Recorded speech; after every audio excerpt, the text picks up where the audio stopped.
Hi, this is Danny's Oil, and this time I have a successful attempt of Chapter 7 of Fire Emblem 1 0% growths, as opposed to last time where I had to show you an unsuccessful attempt of Chapter 6. This is the first chapter with enemy flyers, and there are wyverns on the map, but, well, there's a wyvern on the map, but we're not going to kill her because I actually need Milady. She's a very important unit to this run. There is a wyvern I do need to kill. But the main source of flyers are Pegasus Knights, which are easier to dispatch than wyverns because they don't have the amazing defenses wyverns have. But I still want a decent number of bow users, which is why Wolf, Sedker, and Kashim are all here. I didn't deploy Gordon, but we'll get to see some Gordon action eventually. But Wolf and Sedker, because of the higher movement, and Kashim just has better stats, I figured that they were the best ones to deploy, and I didn't really have the deployment slot for a fourth one. And they come charging up, and it looks scary because they're all going to descend on us at the same time. That's like 7 units, 2 of whom are promoted units. The wyverns are promotions of Pegasus Knights in this game. However, the named ones, the portraited ones, Palacatra, Est, and Minerva, we don't have to fight any of them. There's going to be a cutscene coming up, well, the closest thing this game has to a cutscene, where Minerva says, "I don't agree with this plan," and leaves, and so do the other 3. And she leaves before there's any possibility of her attacking our units. I don't think, unless you hacked the game and gave everyone extra movement, there's no way that there would ever be combat between you and her. Which is nice. Yeah, this is unbearable, let's leave. But this wyvern says, actually it is bearable, fuck you, I'm gonna fly up and stab jig him. And it could have been very scary if it weren't for that extremely lucky critical hit. Well, not very scary, because I do have the bow users, but with those Pegasuses parked in such a way that I can't reach them, but they can reach me, it's not ideal. Thankfully, Wolf is here to snipe down the wyvern. Jagan's going to hide on a fort, and everyone else is going to try to retreat as far as they can outside of range of the wyverns. I'm hoping some of them, or not wyverns, the Pegasuses, I'm hoping some of them choose to go for Doga, because Doga can choke the point. Well, not choke the point, but Doga can take their hits. He's got big, strong armor. You hit Doga, Doga hit back. God, I love Armor Knights. It's, they're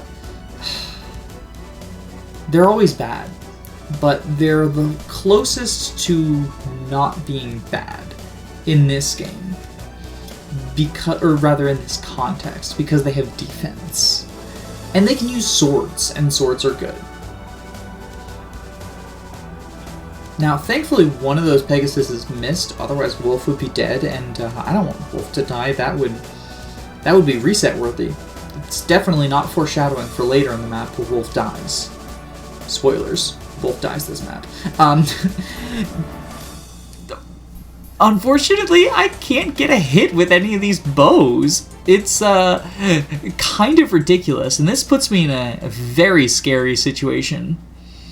I deployed bow users just to deal with the flyers, and none of them are going to deal with these flyers.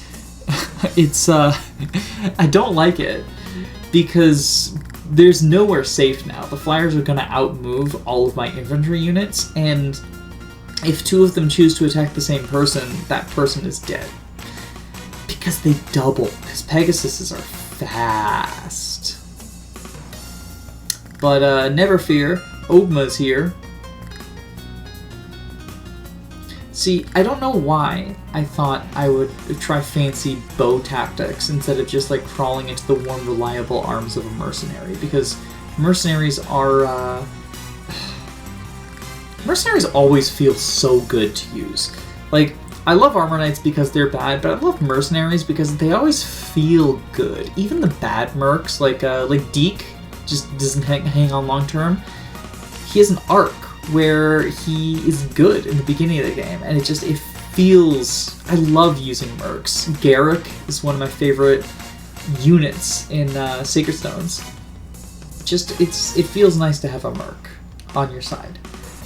Now for the main event of the map. Well, I guess the main event was dealing with the flyers. But now for the most, in my opinion, exciting part of the map, we get a new unit.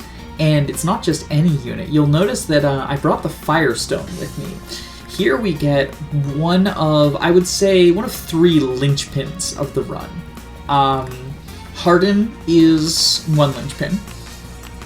And this is the second one. I guess Lena, technically, but Warper, theoretical Warper, is a linchpin of the run. I do end up needing, Warpers. Harden carries the early game. Harden is the most important unit in the early game, in my opinion. This unit is very important for the mid game. And he's gonna be good off the bat, but he's actually one of the few units that's going to get better. And not through promotion. And of course I'm talking about Bantu. And I can't talk about Bantu without talking about the Dragonstone glitch. The Dragonstone glitch allows him to get infinite defense. How it works is if a unit with a Manakete Stone equipped, so that's either going to be Bantu or Tiki, uses a promotion item, they gain defense equal to the defense boost of their stone. So you can, and they do not use up the promotion item. And by doing this, you can actually go above the defense caps. Stat caps in FE1 tend to be either 7 or 20, with the exception of HP, which is 60. You can go all the way up to 255, I think, is the point in which it underflows after you get above that. You can go all the way up as high as possible and give Bantu functionally infinite defense by reusing the same promotion item over and over and over while he has his Firestone equipped. You can do the same thing with Tiki, but she joins much later, so Bantu is the one who I would say it's most important in relevant form. However, we are not going to get our first hero crest for a while, but I'm still excited to get Bantu for the same reason, for the same reason that I have been deploying Doga in almost every map. His defense boost on its own is going to make him bulky. Now, he's slow and inaccurate, so he's not going to be killing units that often, although he will kill some. And his animations are just chef's kiss. But he's not really an offensive beast. Harden is still going to be the person I rely on when something needs to be dead. Just throw him the Silver Sword. Oh, the reason I gave the Firestone to Zangaro instead of to Marth is because Marth had to visit the village for his turn, so someone else had to trade to Bantu. But yeah, you see, this is without the infinite defense glitch. He's taking no damage from the mercs. His defense boost is nice. His defense boost is really good. Now, it looks like the map is mostly clear, but you'll notice that the video is less than half over at this point. It's not because I spend a ton of time walking through an empty map and doing inventory management, although that is true. I do spend quite a lot of time doing that because it's FE1. Of course you do. That's because there's ambush spawns on this map, and they end up giving me trouble because there's Horse Slayers. Horse Slayer Cavaliers as ambush spawns. This map is sort of notorious for being unfair in its ambush spawns in the remakes, and I think that in that way it is faithful to FE1.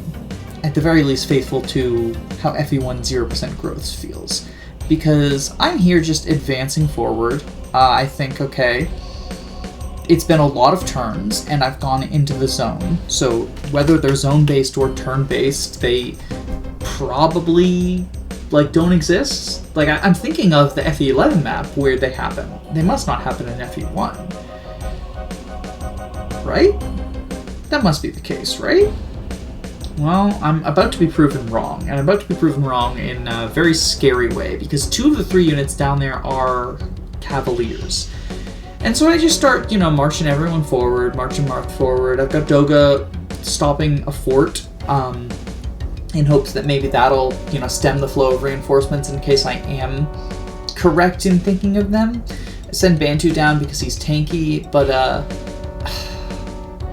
yeah, this is, you can see where my complacency comes from, because they're still not showing up, they're not showing up, they're not showing up. Like, they must...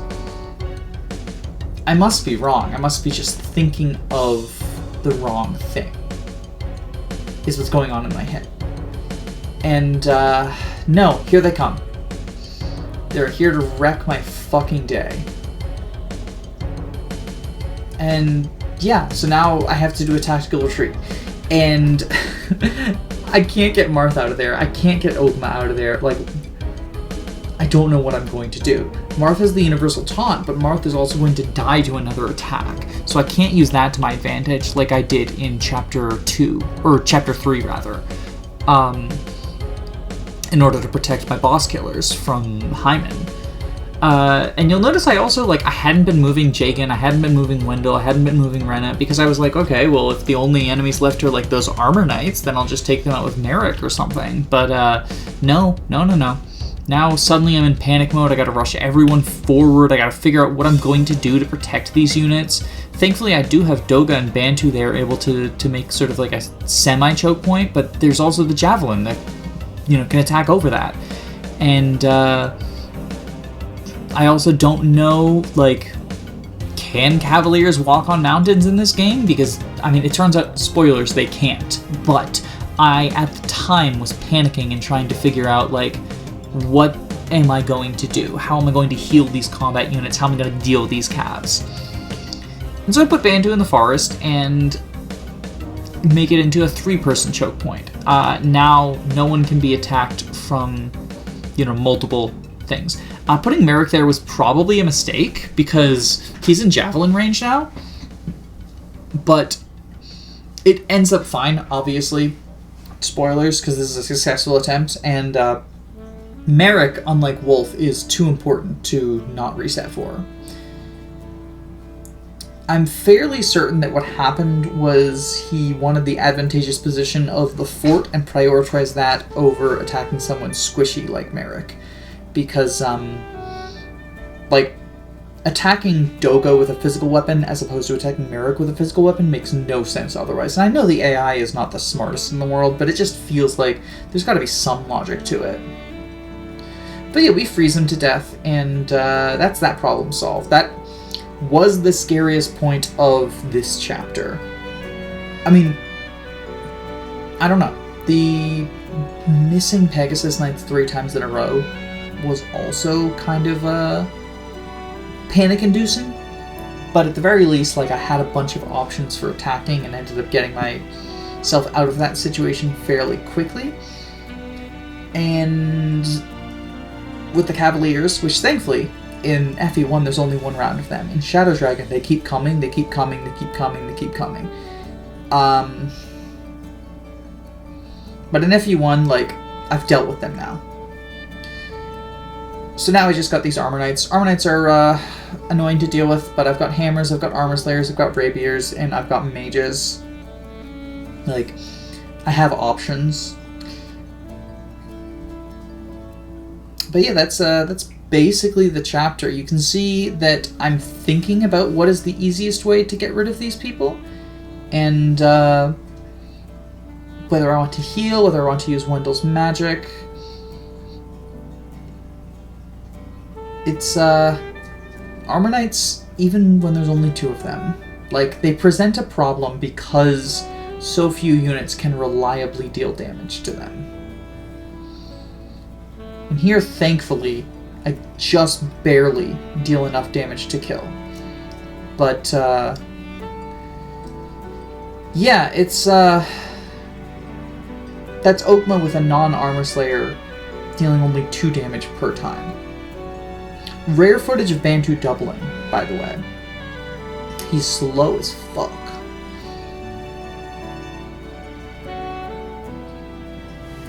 The last sort of obstacle on this map is the boss. It is, because it's a Shadow Dragon boss, a general, because the other option is to be a paladin or a Manakete. Generals in this game can only wield swords. You might wonder why Doga can wield swords and lances. Like, does he lose lances on promotion? No, he just doesn't promote. And not because I don't get him to level 10. Generals and paladins are, generals and paladins. Generals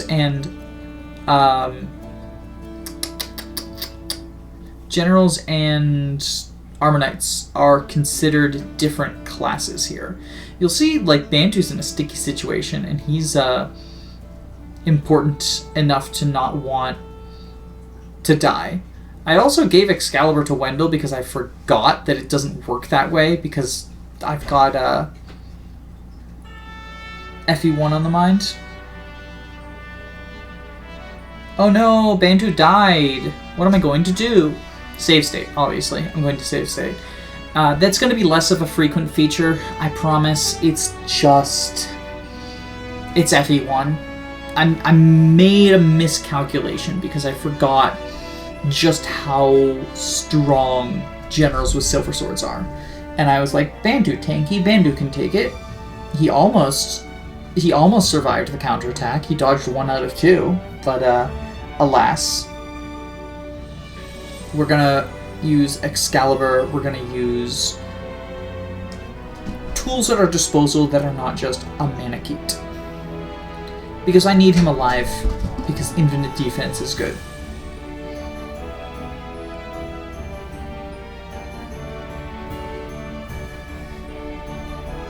But yeah,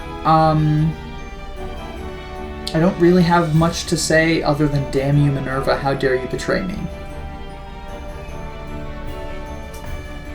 Ba-boom! 13 fucking damage. And then we're going to heal up and hammer again. Now, I guess one thing worth noting, because I did mention that generals can only use swords, not lances, that's probably why so many Shadow Dragon bosses only have 1 range. Because it's a remake of this game, and they give, like, people talk about how it's silly that there are so many stationary bosses without 1-2 range in Shadow Dragon, and it is. And then they say, like, oh, it's because they didn't know, and they, like, did that in FE1. But, like, the reason they did that in FE1, part of it was they didn't know just how, like, bad of an idea that was. But also, like, generals could only use swords, and there's no 1-2 range swords other than the Thunder Sword. Anyway, like, comment, and subscribe for save states. Bye-bye?